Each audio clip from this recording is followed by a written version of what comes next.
Last time हमने discuss किया था बायोमेडिकल वेस्ट के बारे में।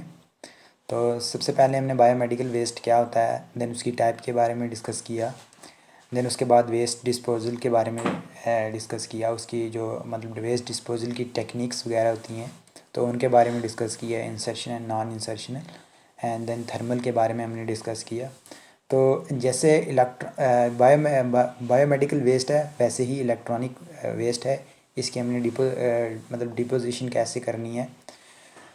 अब जब हम बात करते हैं इलेक्ट्रॉनिक वेस्ट की, तो इलेक्ट्रॉनिक वेस्ट को हम इस तरीके से डिफ़ाइन कर सकते हैं कि जब भी वेरियस फॉर्म किसकी, इलेक्ट्रिक की एंड इलेक्ट्रॉनिक इक्विपमेंट की क्या होंगे, जो प्रोड्यूस होंगे हमारे घरों से, हमारे इंस्टीट्यूशन से, किसी भी जगह से, तो अल्टीमेटली वो काज क्या करेंगे, पोल्यूशन काज करेंगे। तो हम उस वक्त इसको क्या कह सकते हैं, इलेक्ट्रॉनिक वेस्ट। कि वो वेस्ट जो इलेक्ट्रॉनिक से जनरेट हो तो हम उसको क्या कह सकते हैं, इलेक्ट्रॉनिक वेस्ट। अब इलेक्ट्रॉनिक वेस्ट को हम ई वेस्ट भी कह सकते हैं। तो जब भी मतलब हमारे घरों में कोई भी इक्विपमेंट हो गया, जब भी उसकी मतलब ख़राब हो जाता है या रिप्लेसमेंट रहती है उसकी, या फिर ब्रेकेज होता है, तो अल्टीमेटली उससे क्या होगा कि एक प्रोडक्शन होगी किसकी, इलेक्ट्रॉनिक वेस्ट की। और उसी में क्या आ जाते हैं, हमारे वाइट गुड्स भी आ जाते हैं एंड ब्राउन गुड्स भी आ जाते हैं। तो जब हम वाइट गुड्स की बात करेंगे तो हमारे पास रेफ्रिजरेटर आ जाएगा, वॉशिंग मशीन आ जाएगा, माइक्रोवेव आ जाएगा।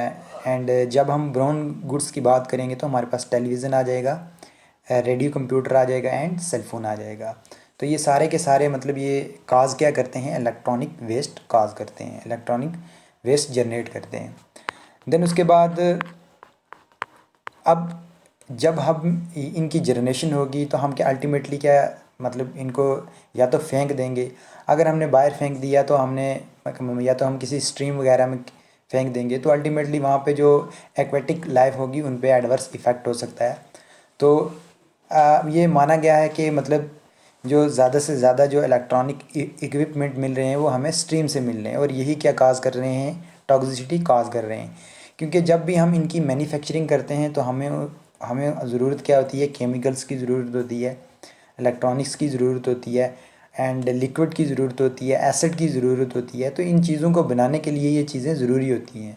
तो जब हम इनको तैयार करके अपने से यूज़ करके फिर इनको जब भी वो ब्रेक हो जाती है, रिप्लेस होने के काबिल रहती है, या फिर उनका कोई वारंटी वगैरह ख़त्म हो जाती है, तो हम उनको क्या कर सकते हैं, फेंक देते हैं। अब वही जो एसिड हैं, वही जो केमिकल हैं, वो क्या आ जाते हैं, स्ट्रीम में आ जाते हैं और एक्वेटिक लाइफ को क्या करते हैं, हार्म करते हैं। देन उसके बाद अब बहुत सारे और भी मतलब जैसे कि ई वेस्ट कंस्टिट्यूट करता है 5% म्यूनसिपलिटी सॉलिड वेस्ट पूरी मतलब कंट्रीज़ में, जितनी भी मतलब वर्ल्ड की बात कर रहे हैं हम, तो 5% जो म्यूनसिपलिटी वेस्ट होता है वो इलेक्ट्रॉनिक्स का होता है। तो हमें क्या करना चाहिए कि इनके लिए कोई जो मतलब कंपनीज़ वगैरह हों तो उनके लिए पॉलिसी डेवलपमेंट करनी चाहिए, रूल एंड रेगुलेशन लाना चाहिए, किसके लिए, रिसाइकलिंग के लिए। रिसाइकलिंग उनके पास मशीनें होनी चाहिए। तो जब भी इनकी रिसाइकलिंग, अब जब हम रिसाइकलिंग करेंगे तो रिसाइकलिंग से भी इनकी क्या होगी, कि पोल्यूशन काज होगी। अब जब रिसाइकलिंग से पोल्यूशन काज होगी तो अल्टीमेटली एयर पोल्यूशन काज होगी, क्योंकि वहीं से कार्बन्स वगैरह निकलेगी, उसके बाद नाइट्रेट्स वगैरह निकलेंगे, उसके बाद जो भी मतलब हार्मफुल गैसेस वगैरह हैं वो निकलेंगी, एमिट होंगी, तो अल्टीमेटली वो हमारे एटमॉस्फेयर में जाएंगी। अब एटमॉस्फेयर में जाएंगी तो हमारा एटमॉस्फेयर क्या होगा, पोल्यूट हो जाएगा। देन उसके बाद अब इसके लिए क्या मतलब इन चीज़ों को रोकने के लिए हमें कुछ मतलब मशीनें वगैरह लगानी चाहिए, या कुछ टेक्नोलॉजी का यूज़ करना चाहिए, जिससे ज़्यादा से ज़्यादा क्या हो कि पोल्यूशन ज़्यादा से ज़्यादा पोल्यूशन काज ना हो, मतलब गैसेस की वेस्टेज ना हो, गैसेस की एमिशन ना हो। तो ऐसी पॉलिसीज़ हमें क्या करनी चाहिए, इम्प्लीमेंट करनी चाहिए इंडस्ट्रीज़ में।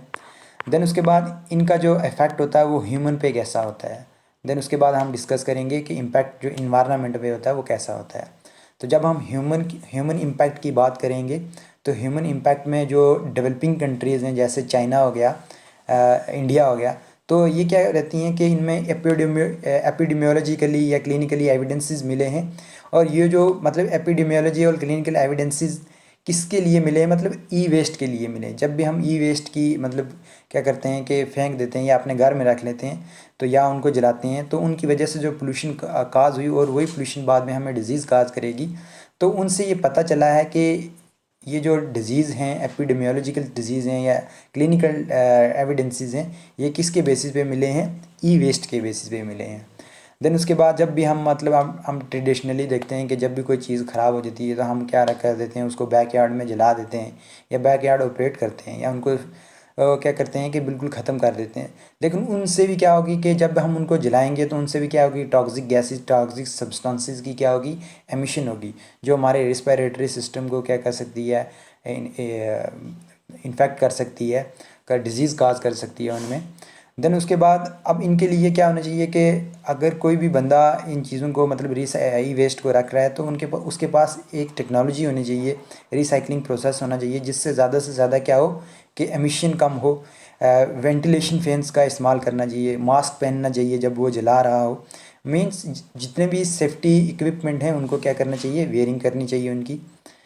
देन उसके बाद अब इनमें क्या होता है कि जो भी इलेक्ट्रॉनिक वेस्ट होते हैं ये हेल्थ के लिए हैज़र्ड्स क्यों होते हैं, तो इनके पास जैसे मैंने आपको बताया कि टॉक्सिक मटेरियल होगा जो डायरेक्टली हमारे ब्लड में जा सकते हैं, तो अल्टीमेटली हमें क्या काज कर सकते हैं, मतलब डेडलीस्ट डिजीज़ काज कर सकते हैं और भी बहुत सारी रिस्क वगैरह काज कर सकते हैं।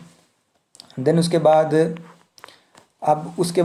अब ये जो मतलब काज क्या करते हैं कि एक तो लॉन्ग टर्म मतलब इक्विपमेंट जो काज करते हैं, जैसे पेरिफेरल नर्वस सिस्टम को डैमेज करते हैं। कुछ टीवी के ऐसे केमिकल्स मतलब क्या किए हैं कि एनालिसिस की है कि जो काज क्या कर सकते हैं कि पेरिफेरल नर्वस सिस्टम में डिजीज़ काज की है उन्होंने, किडनी में काज की है, कि इवन के चिल्ड्रन इससे बहुत ससेप्टिबल हो सकते हैं इन हार्मफुल सब्सटेंसेस की वजह से। देन उसके बाद अब इन्वायरमेंट पे इसका क्या इम्पैक्ट होगा, तो जब हम इन्वायरमेंट की बात करेंगे तो हम बात करेंगे बायोटिक एंड एबायोटिक कंपोनेंट की। तो अब जब हम इन्वायरमेंट की बात की तो बायोटिक फैक्टर में क्या आ जाते हैं कि हमारे पास जितने भी प्लांट आ जाते हैं, एक्वेटिक लाइफ आ जाती है, टेरेस्ट्रियल लाइफ आ जाती है, तो वो भी क्या रहती है कि कुछ हद तक इनसे इन्फ्लुएंस रहती है। तो ये क्या करता है कि जब भी हम इसकी बर्निंग वगैरह करेंगे ओपन एटमॉस्फेयर में, तो एक तो क्या होगी, एयर पोल्यूशन काज होगी, दूसरा क्या होगा कि जो भी केमिकल्स बाहर आएंगे, एमिट होंगे, वो सॉइल में भी जा सकते हैं, फ्यूम्स वगैरह, गैसेस वगैरह होगी, तो क्या काज कर सकती हैं कि एक हार्मफुल इफेक्ट जो मतलब सॉइल में जो पोल्यूशन होती है वो इनकी वजह से भी काज हो सकती है। देन उसके बाद अब क्लोरीन वगैरह ये जो मतलब क्लोरीनेट डाइटॉक्सिन हो गया, ब्रोमीनेट हो गया, तो ये क्या काज कर सकती हैं, एयर पोल्यूशन काज करती हैं, क्योंकि जब भी हम केबल्स या वायर्स वगैरह की रिकवरी करेंगे तो ये क्या करती हैं, अल्टीमेटली हमें उनको जलाना पड़ेगा, तो ये क्या होंगी, एमिट होंगी। उसके बाद अब और भी बहुत सारी मतलब क्या मिले कि पोल्यूटेंट्स मिले हैं इनको, मतलब ई वेस्ट को लेके, जो काज क्या कर सकते हैं कि पोल्यूशन को काज कर सकते हैं। तो इनमें ड्राई और वेट दोनों आ जाएंगे। ड्राई और वेट वही होया, वो हो गया कि जो मतलब वेट की जब हम बात की तो हम लिक्विड की बात करेंगे। मान लो अगर किसी स्क्रीन में कोई भी एसिड्स वगैरह हो तो वो डायरेक्ट किस में चला जाएगा, एटमॉस्फेयर में चला जाएगा। अब ड्राई की हमने बात की तो ड्राई में जितने भी हमारे पास टॉक्सिक सब्सटेंसेस वगैरह आ जाएंगे, कैडमियम, आर्सेनिक हो गया, देन उसके बाद पॉलीक्लोरिनेट हो गया, तो ये सारे के सारे क्या हो जाते हैं कि साइल में डिपॉजिट हो जाते हैं। तो इनकी वजह से जो आगे प्रोडक्शन रहेगी हमारी, तो उनको क्या हो सकता है, इन्फ्लुएंस हो सकता है। अब इसकी क्लासिफिकेशन कौन कौन सी हैं, तो क्लासिफिकेशन हम देखते हैं कि जो इलेक्ट्रॉनिक वेस्ट होते हैं तो हम उनको दो बेसिस पे क्या करते हैं, क्लासिफाइड करते हैं, ferrous and non ferrous. Ferrous metal वो हो गए जो क्या करते हैं, आयरन को कंटेन करते हैं, और नॉन फेरस वो हो गए जो आयरन को कंटेन नहीं करते। तो जब भी नॉन फेरस की जब हम बात करेंगे तो हमारे पास उसमें प्लास्टिक आ जाता है, प्लूटेंट्स आ जाते हैं। देन उसके बाद और भी आगे 6 कैटेगरीज आ जाती हैं, स्टील हो गया, उसके बाद इलेक्ट्रॉनिक इक्विपमेंट हो गया जो बने हुए होते हैं किससे, कार्बन से बने हुए होते हैं, एल्युमिनियम से बने होते हैं, ये तो सारे के सारे ये क्या होते हैं कि नॉन फेरस होते हैं। तो ये भी क्या काज कर सकते हैं, एक टॉक्सिसिटी काज कर सकते हैं हमारी बॉडी को, हो गया, उसके बाद इन्वायरमेंटल को लेके हो गया। तो उसी के बेसिस पे हम जो यूरोपियन यूनियन डायरेक्टिव्स है उन्होंने क्या किया कि इनको 10 कैटेगरीज में क्या किया, डिवाइड कर दिया। तो सबसे पहले लार्ज हाउस होल्ड अप्लाइंसिस, जिसमें हमारे रेफ्रिजरेटर आ जाते हैं, फ्रीज़र आ गए, वॉशिंग मशीन आ गए, क्लॉथ ड्रायर आ गया, डिश वाशर आ गया।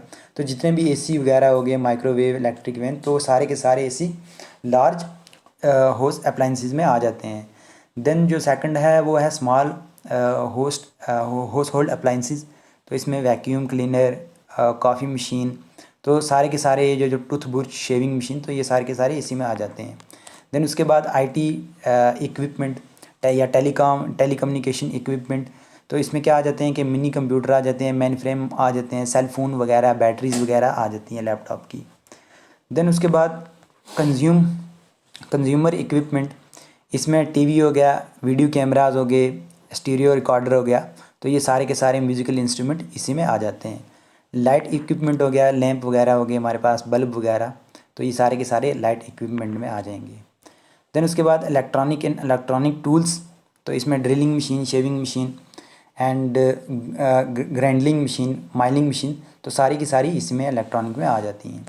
टाई हो गया एंड स्पोर्टिंग गुड्स हो गया, तो इसमें वीडियोस गेम आ जाती हैं हमारे पास, रेसिंग कार वगैरह। Medicine device, radiotherapy, cardiology, dialysis, pulmonary ventilator, nuclear medicine and analyser. तो उसके बाद नाइन्थ जो है वो monetary and control measure instrument, smoker detector हो गया, हीट रेगुलेटर हो गया, थर्मोस्टेट हो गया। एंड लास्ट पे जो है 10th वो हो गया डिस्पेंसर हॉट ड्रिंक्स वगैरह, कोल्ड ड्रिंक्स प्रोडक्ट, जितनी भी मनी मतलब जो मनी वगैरह होती है, मतलब जो काम के लायक नहीं रहती, तो वो हमारे पास इसमें ऑटोमेटिक डिस्पेंसर में आ जाती है। तो ये था हमारा ई वेस्ट के बारे में। तो सबसे पहले हमने डिस्कस किया ई वेस्ट होता क्या है, इम्पैक्ट ह्यूमन पे कैसा होगा, इन्वायरमेंट में कैसा होगा। देन उसके बाद टाइप की हमने बात की based on European union directives, तो 10 कैटेगरीज आ जाती हैं इसमें। तो ये हमने डिस्कस किया। अगर कहीं से इसमें प्रॉब्लम हो तो आप मेरे उसको पूछ सकते हैं, तो इसकी पीडीएफ जो है वो मैं ग्रुप में सेंड कर दूँगा।